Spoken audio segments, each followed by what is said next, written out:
సామెతల గ్రంథము 21వ అధ్యాయము 10వ వచనంలోని జ్ఞాని అయిన సొలొమోను గారు ఒక చక్కని మాట రాయించాడు. అయితే గమనించండి, చదువుతూ ఉన్నాను. భక్తిహీనుని మనసు కీడి చేయగోరును, వాడు తన పొరుగువానికైనను దయతలచడు. మరొకసారి చదువుతున్న బాగా, భక్తిహీనుని మనసు అంట కీడి చేయడానికి ఇష్టపడతాడు. వాడు తన పొరుగువాడికైనా ఏం చేయడంటాడు? దయ చూపించడంటాడు. భక్తిహీనుడు ఎవడంటే దేవుని యందు భయము భక్తి లేనోడే భక్తిహీనుడు. ఎలాంటోడంటే మనుషులంతా కుళ్ళే ఉంటారు, మంచి ఎక్కడ కనిపించదు. నీ పొరుగు వాడికి, అది ప్రాణ స్నేహితుడైనా రక్త సంబంధికుడైనా కుటుంబ సభ్యుడైనా వాడికి ఏం చేయడంట? దయ ఏమాత్రం చూపించడంటే. ఎలాంటి వారంటే వీళ్ళు భక్తిహీనుడు ఏ కేటగిరీలో వస్తాడంటే అతి కిరాతంగా ప్రవర్తించేవారండి. తల్లి, చెల్లి, అక్క, కూతురు, అన్న ఇది ఉండదంట వీడు. రీసెంట్ గా జరిగిన విషయం ఏంటో తెలుసా? విజయనగరంలోనే 6 నెలల పిల్ల ఉయ్యాలలో ఉంటే ఒక ముసలవాడంట ఆమెపై అత్యాచారం చేశాడు. వీడు భక్తిహీనుడు, కీడు చెయ్యగోరు వాడు వీడే. 6 నెలల పిల్ల మీద, ఒక చోట ఏం జరిగింది తెలుసా?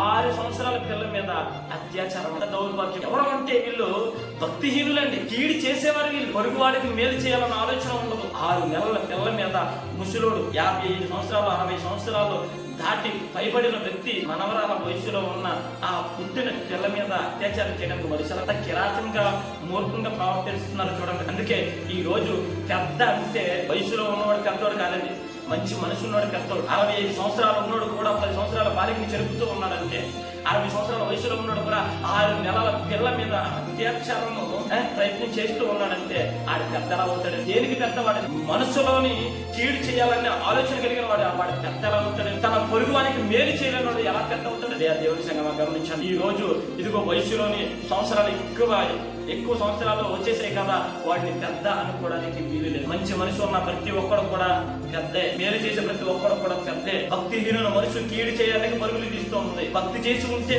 మేలు చేయడానికి పరుగులు తీస్తుంది నీ మనసు. ఈ రోజు భక్తి చేయక భక్తిహీనుల దశలో ఉండిపోయి కీడు చేసేవారుగా ఉండిపోయి అతి కిరాతకంగా ఆడపిల్లల మీద, పుట్టిన పసికందుల మీద, ఇదిగో 6 సంవత్సరాల పిల్లల మీద, ఇదిగో 10 సంవత్సరాల ఆడపిల్లల మీద అత్యాచారాలు చేసి ఇదిగో సమాజానికి ఏం చేద్దామని కీడు చేయాలనే కదా వాళ్ళ మనస్తత్వం. భార్య నుండి భక్తిహీనులు, పరుగు వారికి మేలు చేయరు, నమ్ముకున్న వారికి మేలు చేయరు, స్నేహితులకు మేలు చేయరు, కట్టుకున్న భార్యకు మేలు చేయరు. దౌర్భాగ్యమైన పరిస్థితి అంటే మన దేవుని సంగమం.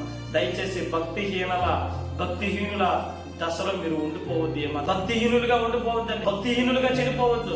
భక్తిహీనులుగా ఉంటే ఇదిగో కీడు చేయాలని అనిపిస్తూ ఉండదు. భక్తి కలిగి ఉంటే రొట్టు ముక్కలతో తిని బతకొచ్చాడు. ఆచార బతకలేదండి, చక్కగా శరీరం అంతా ఒళ్ళంతా కురుపులు ఎక్కువ వచ్చినాకే, కానీ భక్తి కలిగి జీవించాడు. ఒకరికి కీడు చేయాలన్న ఆలోచన మాత్రం కలిగి ఉండలేదు లాజరు. మరి ఈ రోజు భక్తిహీనుల దశలో ఉండిపోయి అనేక మందికి కీడు చేయవారిని ఏమన్నా ఏ పేర్లు పెట్టుకోవాలి? అందుకే బైబిల్ గ్రంథంలో భక్తిహీనుడు అని పేరు పెట్టారు. భక్తిహీనుడు ఉదయంలోనే కీడు తప్ప మేలు చేయాలన్న ఆలోచన ఉండదు. కాబట్టి అటువంటి దశలో మనం ఉండకూడదు. మనం సమాజానికి ఎలా ఉండాలంటే మేలుకరమైన విధానంలోని భక్తి పట్ల కనబడాలి. అప్పుడే నీవు నేను దేవునికి ఇష్టలుగా కనబడతాం.